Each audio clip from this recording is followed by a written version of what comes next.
I'm Nadine from the Tatura Community House.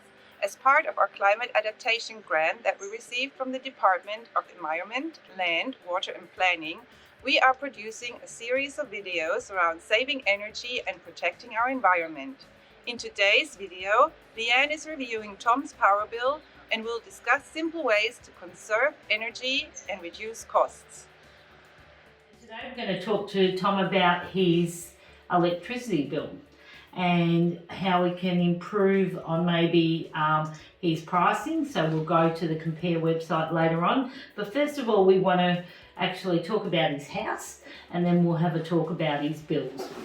So, okay, Tom, first of all, tell us about a little bit about your house. Well, my house is not a very conventional house. It's actually a converted shed and very much still a work in progress. So not everything's done and not everything's optimised, that's for sure. Okay, so let's have a think about your house.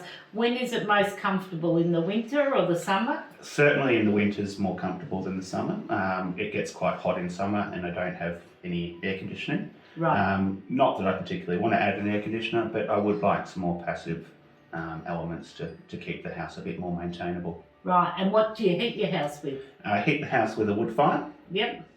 Which works incredibly well. It's a tiny little wood box, but yeah, it really only takes a few logs and the house will be warm for the night. Yeah, right, so that's good. And I understand you've got ceiling fans as well, Tom? Yes, yeah, I do have a ceiling fan because the house is a mezzanine. It's got a very, very high ceiling in one section, and you do need to push the hot air back down to the ground level. So you actually get hot in the winter time up in bed? Unfortunately, yeah, it's actually sometimes a bit of the opposite way to how you kind of want it. But yeah, right. If you do turn the fans on, push the air down, it's a pretty even heat throughout the house, so it's good. And what about, have you got any insulation, Tom? Yeah, because it's a relatively new conversion, we did put in new bats, fiberglass bats, and I think they were R4 off the top of my head. Mm-hmm. And yeah, that's worked out quite well. Yeah. Yeah. So remembering that insulation is one of the most important things you can have in any home. Do you think it's drafty in your house, Tom? Yes. Currently I still have a section of a wall that's actually still a roller door from when it was in its previous shed state. So the gaps around the roller door are very drafty. Yep. I have put draft stoppers on my normal doors, and the windows are pretty well sealed, but the roller door is still an issue, and that is one of my next projects to remove. Yeah, okay, so just remembering that would be like having a heater on in the lounge room with your window wide open. So you're heating an area and then the hot air will be just going out and being replaced by cool air. And the same thing in the summertime as well. So we'll just go through the sorts of appliances and things that you've got running on electricity in your home, Tom. It's an electric hot water service, an old electric hot water service, so prior to heat pumps and all of those cool inventions. I have a dishwasher, but I don't really use it. Do have a large-ish fridge, and I do have a chest freezer, and then obviously washing machine and clothes dryer as well. How often do you use your clothes dryer, do you think? I'm pretty bad, so a bit, and for me, it's just me in the house, so I use it about once a week, which is probably too much. I could use a clothesline. Yeah. In the summertime as well? In the summer, I'm probably more likely to use my clothes on clothes hooks. Yeah. In winter, I do have a little line set up near my wood feeder actually. Yeah, that's a which great is way quite good, but it does sort of block up the lounge room, I suppose, when you're hanging your clothes in there. And yeah, I suppose the only other appliance is my induction cooktop, but that's pretty efficient too. And an electric oven. Electric oven, yeah. And normal sort of appliances you run in your computer and the internet and all those things that take a little bit of power over. Yeah, there'd be plenty of little bits of power being used in my house. Yeah, Being a techie person, I do Yeah. have quite a few little things plugged in. just going back to the hot water service, it's likely, and similarly in my house, I'm just about to change mine over, but you know, storage electric hot water services, and usually we've all got aged ones now, so they're even less efficient, but you know, they can typically take 50%, use 50% at least of your energy, maybe even more, and that's certainly true in my house.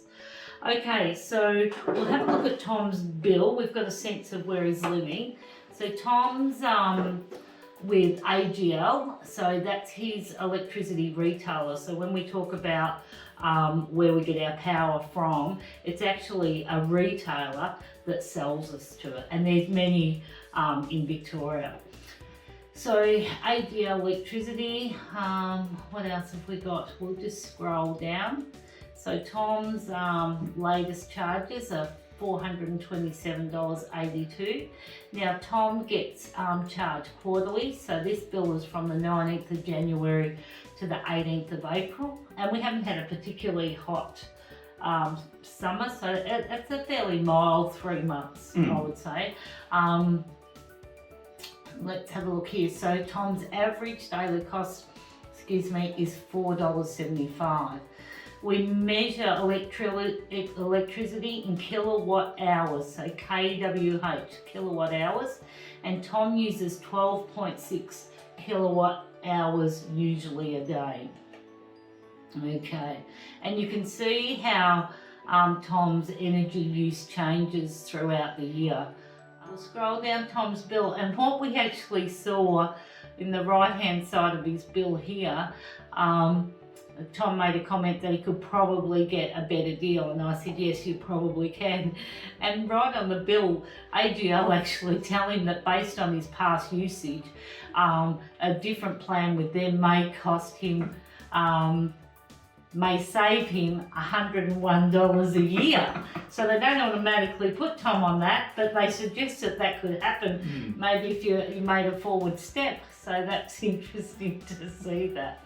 So often with your electricity bill, you'll sign up on a particular contract, and that will last for 12 months. Now usually energy contracts change in and around January, and after that time, unless you actively renew that particular pricing, they may keep you on the same one or put you on a default pricing structure. And surprisingly, it's never the lowest cost one, Tom, so it's worth once a year just having a look. Okay, so we'll keep going down Tom's bill, and what's important here is this number, the NMI number, and so that's his identifying number for his meter. So when smart meters came in, this is the new number that we all got, an NMI number for our address actually. So we'll keep going down here, and we've got a start and end number which shows the amount of kilowatt hours that Tom's used. We can see here that he paid his last bill. Now this is the interesting part here. So Tom used 455 kilowatt hours at 38 cents a kilowatt hour, and that amounted to 174. On this particular contract, Tom's got off-peak available. So he used 678 at 20 cents. So what you see here is that the peak rate is nearly double the amount of the off-peak rate. And we're actually not sure, off-peaks changes a little now on what the time is, because many other retailers will also offer a shoulder peak. So it creates a little bit of confusion. But for here we can see that you have two rates, a peak at 38 cents and off-peak at 20 cents. So this supply charge over his 90 days, it's $1.24 per day. So regardless of the amount of energy anyone uses, they will get charged the supply charge. And for those contracts that offer discounts, the discount is usually off the usage, so the peak and the off-peak, and never will rarely apply to the supply charge. So starts to get quite complex when you want to compare things. Just because an energy company offers you 30% off the total bill, which people often say, yeah, but I've got a really big discount. Well, it's likely that they're charging you really big prices in the beginning to be able to apply those discounts. And often what we see is a lot of the billing, if you do all the maths, comes back to about the same amount when you're applying discounts and just having straight rates. But there are savings to be had. So we'll just scroll down a bit more and we can see his, so the average price for peak usage is $1.94, off peak $1.56, and his supply charge is $1.25. Okay, so that sort of explains the bill. So how do you go about actually saving money? Well, there's two ways of doing that. The first is to use less electricity, and we can do that a variety of ways of having a look where our big spends are coming from and how efficient our house is. I think Tom and I were talking before, and we were talking about energy efficiency of the home, and it actually starts on the outside. So when you look at the outside of your home, Tom, is your house very exposed? Does it? It is quite exposed on the east side and on the north side. Yep. The west side window is covered by quite a deep veranda roof. Yep. The north side windows aren't protected at all, so I do get sun directly in there, which is fantastic in winter. In the winter time, yeah. But really not great in summer. Yep, yep. Over my east windows, there is some shade sails outside, but they're not probably positioned fantastically. So a lot of direct sun actually does still hit that window. Yeah. And you can really feel that. And so then it hits the window, Tom. Have you got window coverings inside? No. Okay. No, being on a farm, I don't really have. I suppose when you live in a town, maybe you have more sort of reason to actually sort of close the blinds. But being in the middle of nowhere, it's sort of it doesn't really worry me. But on an energy point of view, it should. Yeah, that's exactly right. So when you're thinking about heating and cooling your home, you always start from the outside and look in. So you want to stop the heat and the cold coming inside. We know you've got some pretty big gaps, so we can look at those. So Tom mentioned before that you've got an electric hot water service, and we talked about does that just heat overnight during the off-peak time, or is it on the 24-hour? And what did you think, Tom? I'm pretty certain it's actually on 24-hour at the moment, which I really should just be heating at peak. Off peak. Yep. And as it's only me in the house, I really shouldn't use what's in the tank in a day. That's exactly right. So if it's heating water during the day, you're paying double the amount. Remember, your peak price is double the price of your off-peak. So there could be savings without even changing your hot water unit over. You could certainly save some money there, I'm sure. The other thing is, Tom talked about he got a new fridge, which is great, which will be more energy efficient than your last one. But you've still got to look at size as well. Yeah, well, my new fridge, so previously my fridge was quite small. I used to live in apartments in Melbourne, so I had very tiny fridges for apartments. Now I've got myself quite a large double door fridge. And yes, it did have quite a good energy rating, but I'm certain that it would be using more power than my previous small fridge. And it depends how much you've got in there as well. So remember that every time you open your door to your fridge, it lets out the stored cooled air that's in there.